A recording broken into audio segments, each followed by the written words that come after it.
Ever thought of what could possibly make Israeli politics even more complicated? Well, look no further than the ultra-Orthodox draft crisis. It's like trying to solve a Rubik's Cube while juggling flaming swords blindfolded. Here's the gist of it. Israel has mandatory military service for its citizens, a rite of passage that's as Israeli as hummus and pitas. But there's an exception, the ultra-Orthodox community. This group, known for their distinctive black hats and love of Torah study, has traditionally been exempt from the draft.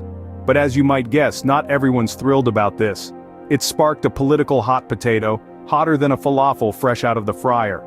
The debate is fueling tensions, splitting coalitions and causing more headaches than a hangover after a night in Tel Aviv. Key figures are caught in the crossfire. Politicians are wrestling with the issue like it's an alligator in a wrestling match, trying to balance religious traditions with national security needs and societal fairness. It's a political chess game, and the stakes are as high as the Tower of Babel. So, the next time you think your job is tough, remember the Israeli politicians trying to solve the ultra-Orthodox draft crisis? Ever played tug of war? That's pretty much the Israeli political scene for you. On one side we have those who are adamant that the ultra-Orthodox should serve in the military. They believe in equal duty, equal responsibility. They argue that it's high time the ultra-Orthodox community shared the burden of national defense. Now imagine them as a bunch of tenacious toddlers, refusing to let go of their end of the rope. On the other side we have the ultra-Orthodox community, clutching their end of the rope with equal determination. They argue that their religious studies are a form of national service, a spiritual shield for the nation, if you will. Picture them as another group of toddlers, equally stubborn, equally resolute. In the middle, we have the military draft, the proverbial hot potato that's being tossed back and forth. It's like a game of musical chairs, only the music never stops and the chairs are always one too few. The result? A never-ending game of political tug-of-war and a hot potato that's getting hotter by the minute.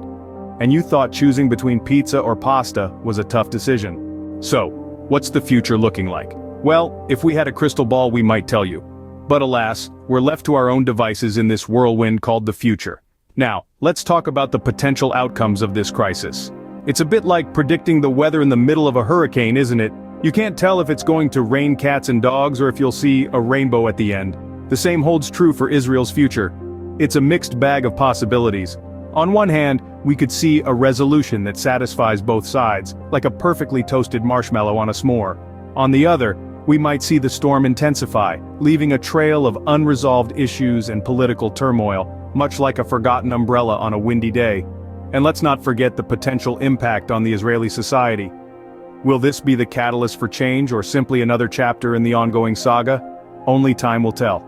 But don't worry folks, we're here to keep you updated, with a dash of humor to lighten the mood. So, grab your popcorn and stay tuned because the Israeli political drama isn't over yet.